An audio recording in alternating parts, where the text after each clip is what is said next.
So today's topic is very important as the topic's name is depreciation, and a majority of the time students don't understand what is depreciation. In simple terms, it is the reduction in the value of asset. For example, अगर आपने calculator खरीदा है और आपने पे किया था 500 rupees, तो उसका कॉस्ट हो गया 500 rupees.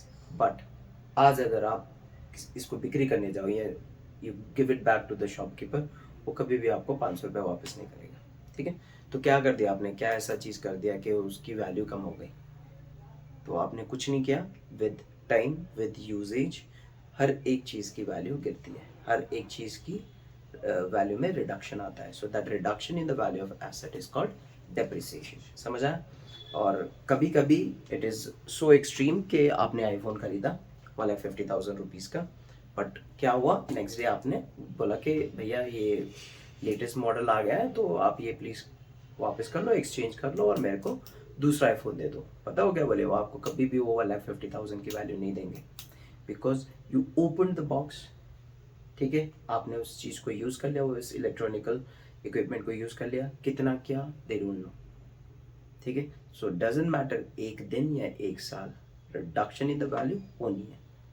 Is it okay? So iPhone हो या सैमसंग हो या कोई भी टेक्नोलॉजी हो, so when it comes to electronics, once it is been sold, purchase करके रीसेल करना बहुत डिफिकल्ट है। दैट्स वाई उसमें रिडक्शन बहुत तगड़ा वाला आता है। ठीक है, और ये जो रिडक्शन आएगा किसी भी केस में हो, कोई भी रीजन हो, उसको क्या बोलेंगे?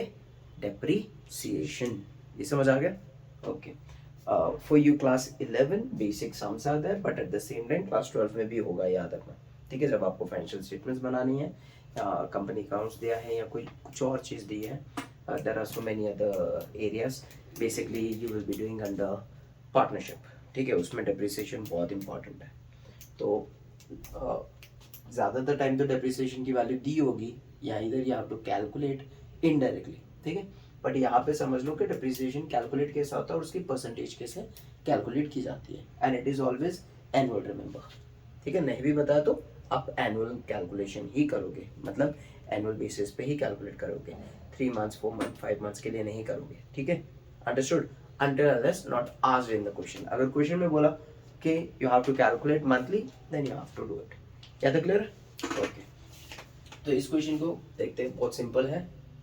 आपको कॉस्ट, मशीन कॉस्ट जो थी 1,80,000 रुपीज़ है, but when you were installing तब आपको 20,000 एक्स्ट्रा पे करना पड़ा। तो सिर्फ मशीन है और आपने इंस्टॉलेशन कॉस्ट नहीं उसके ऊपर बेयर करना चाहते हो, तो आप उसको यूज़ ही नहीं कर सकते। To get the machine in proper position, in proper way to use it, you need to spend little extra। ठीक है, तो ये जो इंस्टॉलेशन कॉस्ट है, मशीन को सही कंडीशन में लेके आने के लिए, यूज करने के लिए आपको वो बेयर करना पड़ेगा। तो that will be the actual cost of the machine. आपका कॉस्ट मशीन का 1,80,000 नहीं है, आपका एक्चुअल कॉस्ट है +20,000 रुपीज। ये समझ आ गया? So this is your actual और टोटल कॉस्ट ऑफ मशीन। तो सोल्यूशन शुरू होगा यहाँ से। ठीक है, so will write total cost of the asset, या फिर यहाँ पे मशीन दिया तो right machine. Okay, that will be ₹2 lakhs। I hope this is clear. तो ये कहाँ से मिला? 10 + 10। Is it okay? Now other values are already given and we can easily calculate depreciation. Depreciation. अच्छा, one more thing. Majority of the students do not understand ये scrap value है क्या।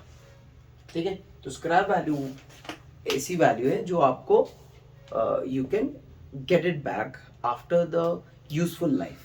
For example, अगर मैंने ये कैलकुलेटर खरीदा है, ठीक है, और इसकी लाइफ पूरी निकल गई, तो मैं एटलीस्ट स्क्रैप वाले को दे के इससे कुछ ना कुछ तो ले लूँगा। मान लो स्क्रैप वाले भैया को दिया, भैया नहीं यूज़ हो रहा, ये देख लो, तो ही सॉ, उसने वेट किया, चेक किया, बोला आपको 20 रुपये दे देंगे, प्लास्टिक का ही कॉस्ट देंगे और कुछ नहीं। ये समझ आया?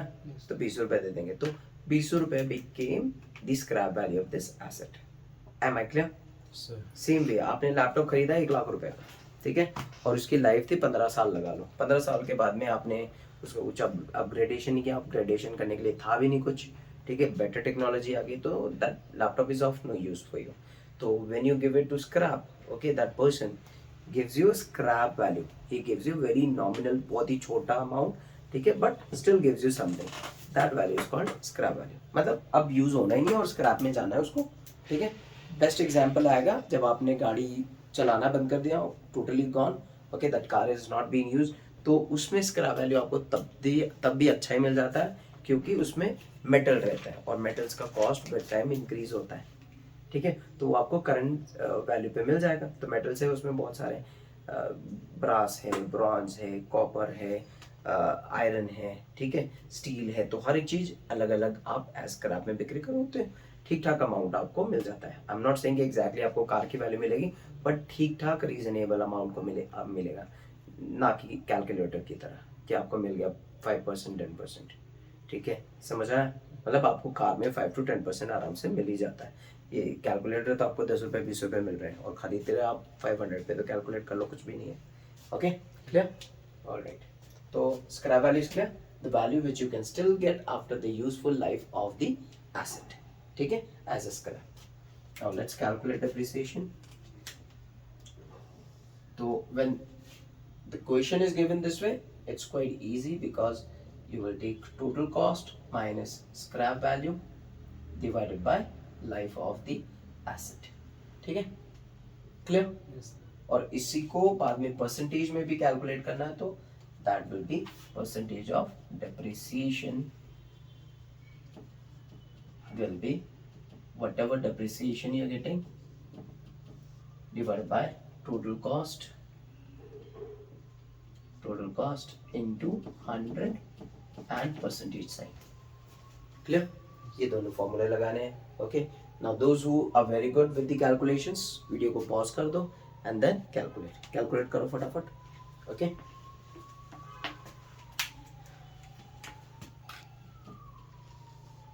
so total cost here, what do we have? Total cost, we got 2 lakh rupees.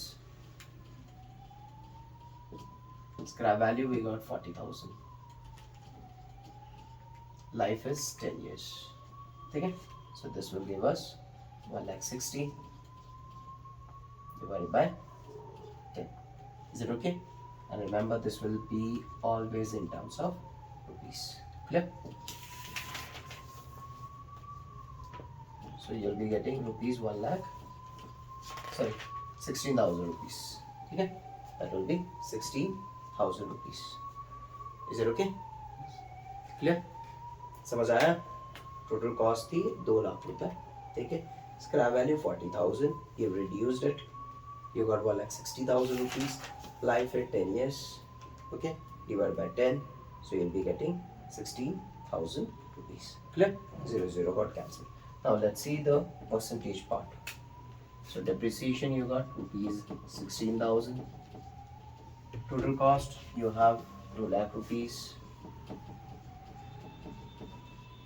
into 100 and percentage sign. Rupee got cancelled because this time pay you will be getting the answer in terms of percentage, not rupees. 0 got cancelled. 2 3 1 2 3, so it will be 8%. ठीक है.